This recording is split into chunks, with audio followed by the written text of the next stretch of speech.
नमस्कार व्यापारी मित्रों, सीए प्रीतम बत्रा, नागपुर। मित्रों, आज दिनांक 30/6/2023। आज मैं आपके लिए एक नया विषय लेके आया हूं। कल दिनांक 29/6/2023 को सरकार के द्वारा, सीबीआईसी के द्वारा एक एडवाइजरी जो है लागू हुई है।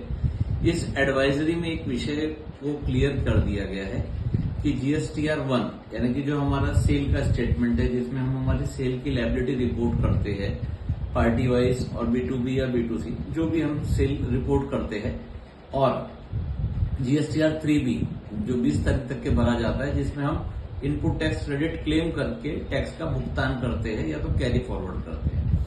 अब ये दोनों ही रिटर्न हम डालते हैं, जीएसटीआर 1 और जीएसटीआर 3B, पर कई कारणों से कई बार इसमें डिफरेंसेस होते हैं।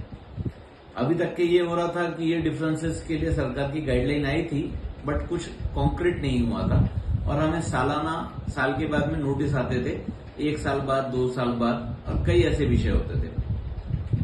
पर इसमें सरकार ने देखा कि कई बार डीलर जीएसटीआर 1 में सेल में कुछ रिपोर्ट दिखाता है, 3B में कम दिखाता है या ज्यादा दिखाता है, कुछ पुराने एडजस्टमेंट करता है, और साल भर बाद वो सरकार नोटिस में आता है, तब तक की काफी देरी हो जाती है।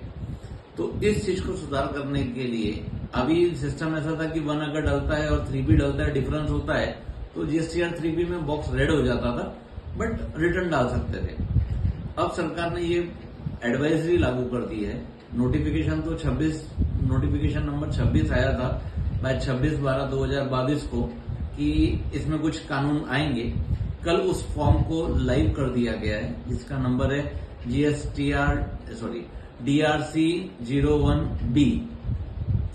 इसके माध्यम से यदि हमने जीएसटीआर 1 और जीएसटीआर 3B में डिफरेंस है और एक कोई स्पेसिफिक अमाउंट, चाहे 20,000, 50,000, एक परसेंटेज, 5%, 10%, वो डिफाइन होने का है। बट अगर हमारे जीएसटीआर 1 और जीएसटीआर 3B में डिफरेंस है तो हमें ऑनलाइन नोटिस आ जाएगा और हमें उस डिफरेंस का ऑनलाइन विदिन 7 वर्किंग डे मुझे उसका रिप्लाई देना है या तो वो टैक्स का भुगतान करना है।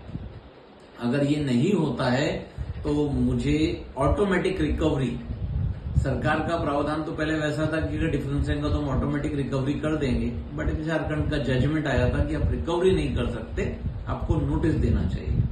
उसके बाद में ये कानून लाया गया कि हाँ, जब भी अगर कोई डिफरेंस रहेगा तो आपको नोटिस आएगा, और इस नोटिस का विदिन 7 डे यदि आप जवाब नहीं देते हैं तो आपसे ऑटोमेटिक रिकवरी कर दी जाएगी। अब अच्छा, डिफरेंस क्यों आ सकता है?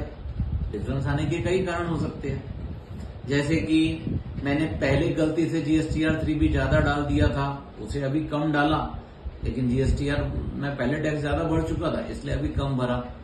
मेरे अकाउंटेंट, सीए, कर सलाहकार या मेरे से खुद से टाइपोग्राफिकल एरर हो गई, 1 लाख की जगह 10 लाख का रिपोर्ट हो गया, तो ज्यादा हो सकता है जीएसटीआर 1।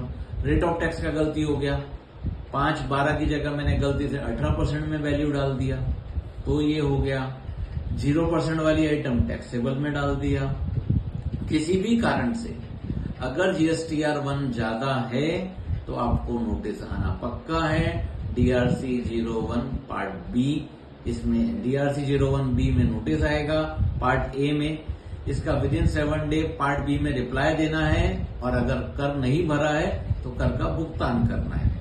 अगर हम ये 7 दिन में नहीं, और ये 7 दिनों में हम लोग कोई रिटर्न नहीं फाइल कर सकते, ये भी बड़ा रिस्ट्रिक्शन आ गया है कि अगर मुझे जून महीने का नोटिस अगर 5 जुलाई को आता है और मैं 12 जुलाई तक के रिटर्न नहीं फाइल कर पाता हूं, तो मुझे स्टेटमेंट नहीं देता हूं, तो मैं जीएसटीआर 1 भी नहीं फाइल कर सकता।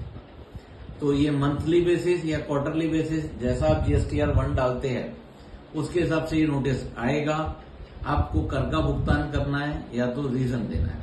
अच्छा, रीजन देने के लिए भी इन्होंने बहुत अच्छा काम किया है कि ड्रॉप डाउन मेथड दी है, 4 या 5 स्पेसिफाइड रीजन दिए हुए हैं, उसी में रिप्लाई देना है। अगर उसमें नहीं आता है तो एक अदर्स में देना है।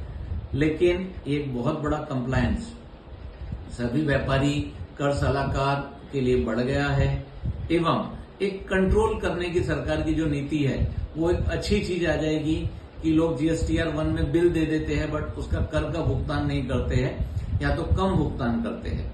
तो इससे पैदा होने वाले डिस्प्यूट्स अब खत्म होंगे ऐसी उम्मीद करता हूं।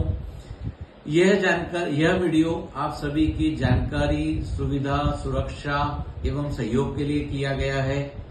कृपया करके इस वीडियो को ज्यादा से ज्यादा तक के पहुंचाएं ताकि सभी लोग हम कर संगत बन सके एवं कर के कंप्लायंस कर सके। धन्यवाद। सीए प्रीतम बत्रा, नागपुर।